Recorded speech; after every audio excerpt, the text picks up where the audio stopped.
Yo guys, welcome back, and today we will be talking about the full story of Captain Butcher. So I hope you enjoy. Like, subscribe, and comment if you enjoy these types of videos. And yeah, let's get into it. So during Butcher's service with the British Army in 1943, he fought with the 78th Infantry Division upon the docks of Termoli for Operation Devon. During this battle, he was injured due to exploded shrapnel, which led to his dismissal from the headquarters as quartermaster during the winter, which you might know as Winter Siege. And then he was sent back to the front lines. He witnessed resistance fighters in action. However, he was reassigned to be a quartermaster after during an event used to strengthen the resistance movements across Europe. You might know that as the Resistance Event. Now that's really where he ends until Vanguard. He's the announcer of all the multiplayer modes. He isn't actually in the campaign, but he is in the comic series, and he is the founder and recruiter of the Special Operation Task Force 1, which is Vanguard.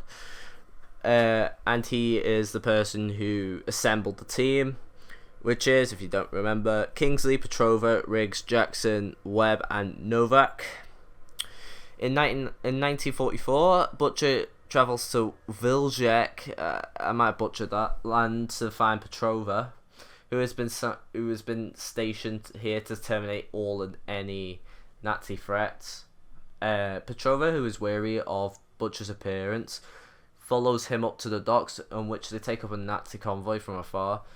Butcher points his gun at Petrova's head, prompting her to stop temporarily in order to lure out a commander, and then they take him out along with the rest of the convoy. Butcher then leaves, while promising Petrova her revenge should she decide to join up the Special Operations Executive. Sometimes later, after recruiting Petrova, Jackson, Riggs, and Novak, Butcher sets his sights on Kingsley, who was occupied with protecting his unit from an enemy assault.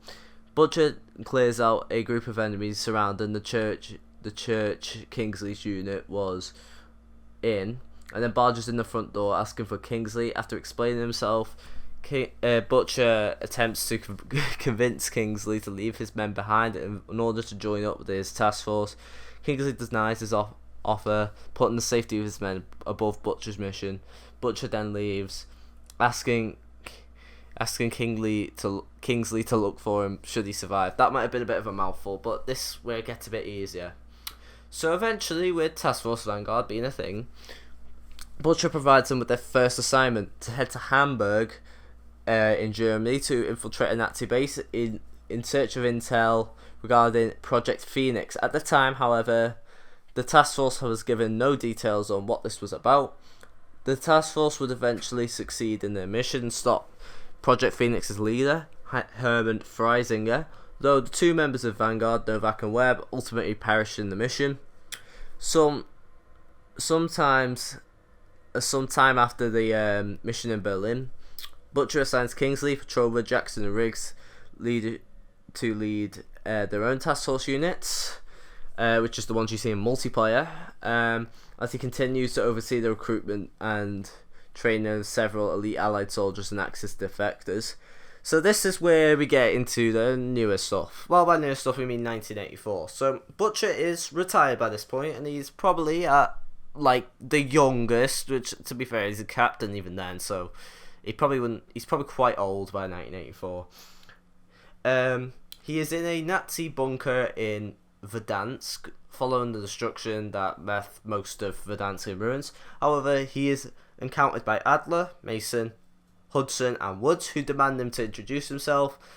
Butcher reveals his association with the SOE, as well as his role as founder of Task Force Vanguard. He then begins to tell the four of them the hunt for what was like of the Reich, starting on the island of the Pacific, which of course leads to Caldera. So I hope you've enjoyed. I've tried to explain this the quickest I can. I'm sorry if I seem a bit rushed or made a few mistakes. If I did, please put it down in the comments. And yeah,